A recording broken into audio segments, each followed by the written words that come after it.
Hello Chelsea fans, welcome to yet another video right here on my channel. This is Mugumisa Talks Chelsea, and this channel, this segment of the channel is really about everything Chelsea Football Club. So thank you for joining me yet again. Once again, if you've not gotten to like this channel, it helps me so much. So please go ahead and like this channel, like this video, and yes, please go ahead and subscribe to the channel, and do make sure that you are turning on the notification bell so we can ensure that everything we bring out, you are in sync and you are not getting to miss out on that. Now, recent history shows that we can't be excited about Chelsea match days anymore. That is the reality that we do have. But we still love our club. We still want it to win. And every single match day we still look out for, have we improved or what can we learn from just about that. So in this video, we're going to be looking forward to that big tie up against Luton away from home. We've already completed our runs at home. Now that is for the calendar year. And now we get to have our final fixture of the year. Very interesting one. Gets to read in terms of the head-to-head with Luton Town. Actually, I've not seen so many head-to-heads where Chelsea looks so poor against a smaller club, and that is Luton Town. I'll be sharing with you that. I'll be sharing with you highlights from the press conference earlier on as Mauricio Pochettino addressed the press, and I'll be sharing with you what my predicted 11 should be when that team is announced tomorrow, and yeah, my prediction for the game. So let's get into it, shall we?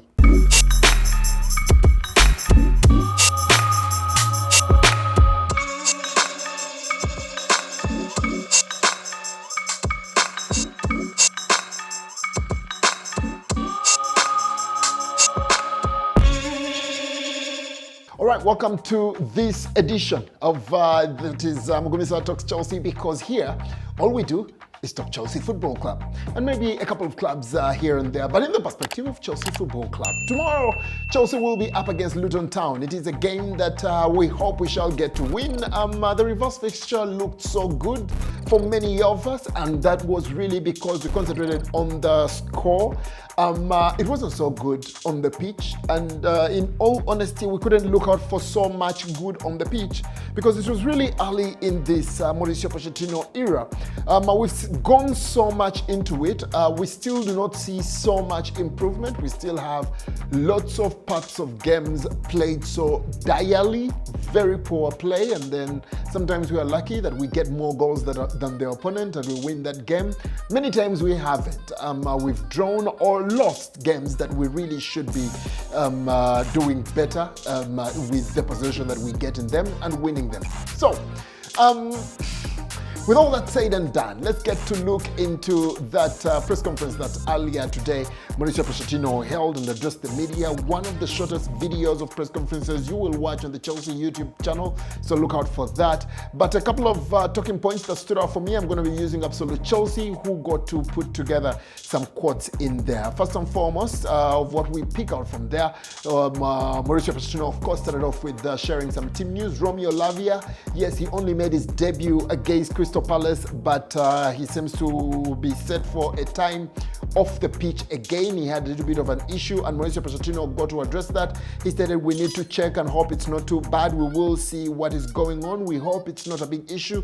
He's an important player that we recovered, and it's going to be a shame if we cannot use him in the next few games. He went on to add, we are a little bit worried because if you watch the game that is against Crystal Palace, I had to change his position with Gallagher. Oh, I love how he mentions Halaha or something like that, but yes, Conor Gallagher at the end because he was struggling to run. Now, of course, we watched Romeo Lavia get to play for Chelsea for the first time against Crystal Palace. He was definitely rusty, but he was calm on the ball. I think that is one of the most memorable things I can say of his debut. I really hope he's not out for so long, because I think his arrival, and I've stated it on prior videos, his arrival in the team enables us to, allow Enzo Fernandez to be the number 8 he loves to be, and not Conor Gallagher, but Caicedo to be the box-to-box midfielder that we've seen a couple of times, many times even against Chelsea, where he just didn't allow things to work. He was just about everywhere.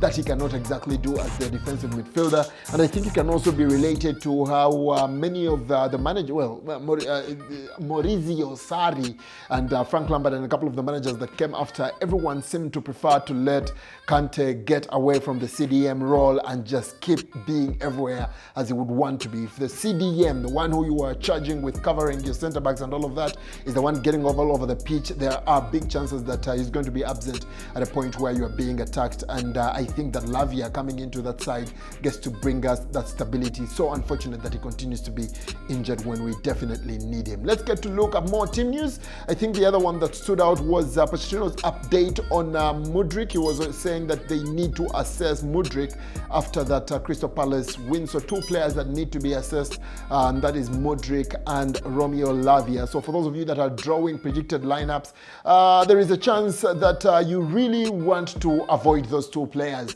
in that particular one, unless you, of course, don't fear being wrong about that. Let's get to a part of the press conference that for me got to stand out was Mauricio Pochettino's attitude in answering questions and all of that. I think the recent pressure, that's really for me that's changed. The recent pressure from the fan base and all of that, and many more people, the pundits and all of that, calling for his sack might have changed something. And for me, I'm not going to be gloating or anything like that, because hey, I'm a Johnny come lately as far as this Poch out thing gets to go.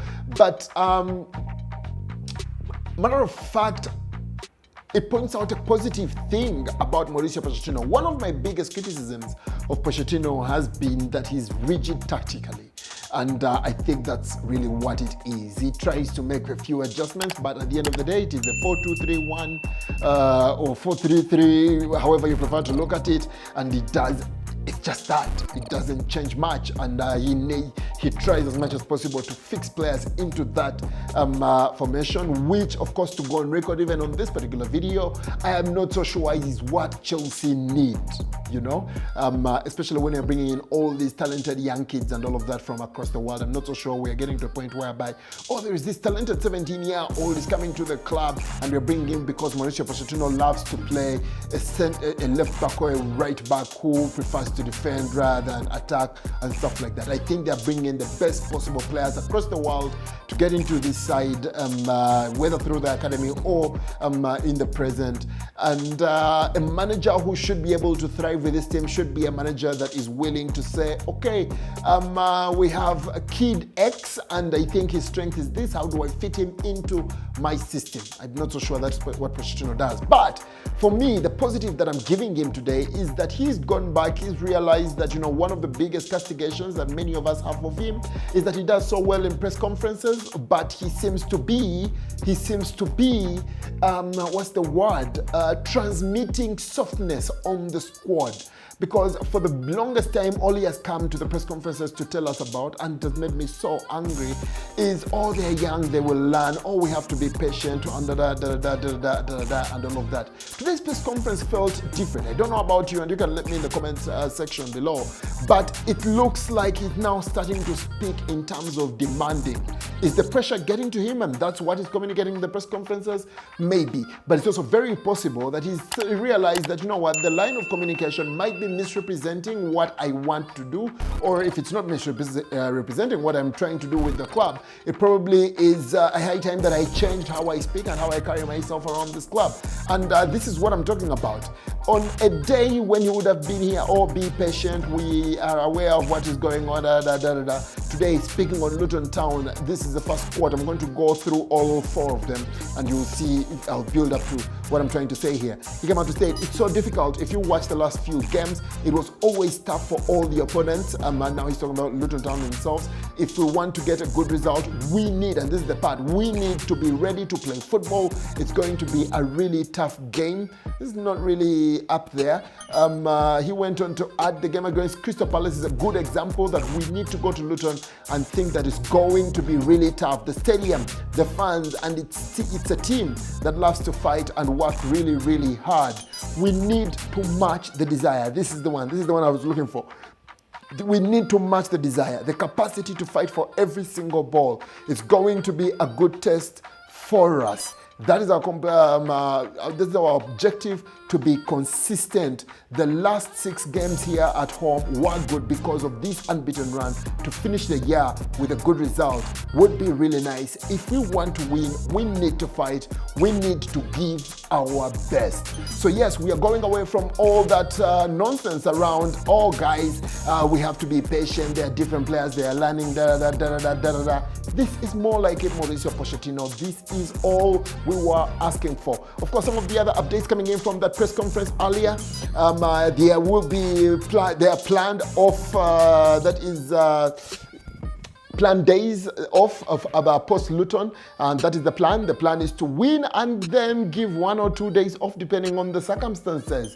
He also had, of course, a word or two to say about his experienced player Thiago Silva, saying it's not only important on the pitch but outside of the pitch. We see him giving advice to the players. It's so important to have a player like him. So yes, how about that for, of course, preparation as far as this squad is concerned, and Luton Town gets to be the game that we get to play, and that will not be so far from today. That will be tomorrow. I hope we can get to win that one. Let me know what you think of those comments from Mauricio Pochettino in the comment section below. Now, a couple of head-to-heads that I would love for us to look at as we wind up this video. You want to take note of a couple of facts here. Chelsea lost their last away league game against Luton. It was 2-0, and that was in 1991. In 1990, we also lost a game at Luton, right there. It was also another 2-0 loss there. Before that, we had beaten them 3-0 in a game that is, of course, at, again, that Luton Town game. So 8 and 9, 1990, 91 were the last 3 games that we played in the league at Luton. We won 1 in 89, we lost in 1990, we lost in 1991, right there. So that will be something interesting that we need to look out for when we travel to that particular one tomorrow. So yeah, it looks like Luton were a much stronger side than us before the English Premier League came to be, right there. So that is quite something. Now for me, I will first and foremost tell you what squad that I expect to have going out to represent Chelsea tomorrow. Petrovic in goal. I would love, I think we shall have Gusto. It's not what I love. This is my prediction. Gusto at right back, at left back Colwill, unfortunately. At left centre back Thiago Silva, right centre back Disasi. In the midfield, because of the injuries and everything, it really picks itself out. The double pivot of Conor Gallagher and Caicedo. And then the front 4, I will start with the 3 behind the striker. Palmer on the right, on the left Sterling. I'm bringing Raheem Sterling straight back in because, well, he had a good game in the first round against Luton Town. I can't exactly say this is what he did or something like that, but if you can repeat that magic, maybe create a goal or score 1 or 2, then maybe. Of course, the last time I saw him on the pitch, I wanted to kill him, Raheem Sterling, but he had an assist in that game. It might be something that we can still use in this one. And then, of course, Nkunku in the number 10 and have Jackson up top. I really feel that there is a little bit of a connection between Jackson and Nkunku. Again, it's really more from the preseason than it is from the last game they played together. I would love to see what that gets to look like. Matter of fact, I'm really tied. I don't know who between Jackson and Broya should be starting that game, but we'll wait and see how it all gets to pan out. But yeah, Jackson up top is my predicted 11 right there. Now, my prediction, I get to look at that game and I am struggling to look at anything other than a draw, unfortunately. We'll still be unbeaten against Luton. I think it's been more than a decade of us being unbeaten as far as in our final league game of a calendar year. Yes, the final game of a calendar year, we are unbeaten in the 11 straight seasons. I want to believe. I think so. I am sure 11 seasons we are unbeaten. So I think we'll still be unbeaten, but it should be a score draw, maybe 1-1 or 2-2 or something like that. I feel that we don't concentrate enough through games and all of that, and I've seen that Luton Town have been a headache for quite quite a number of teams. They are looking for a third straight victory, for their league and all of that. And of course, we are trying to cap a bad away run that we are on, because we could be losing our 5th straight away game tomorrow. So yeah, that's really the statistics for you as far as that is concerned, and that's my prediction. A possible 2-2 draw. I don't see us getting to win that game, and I'm really just being as realistic as possible. I hope the boys can pleasantly surprise me. Let me know what your predictions are of that game, and what you think of my preview of our game against Luton tomorrow, and that will all be in the comment section. I hope you've subscribed to the channel, because a big percentage of us that are watching these videos are not subscribing. I hope we get to turn that around. Subscribe, turn on the notification button, and like this video, and please share them as far wide as possible so we can continue building this community. Until our next video, good people, let's keep the blue flag flying high.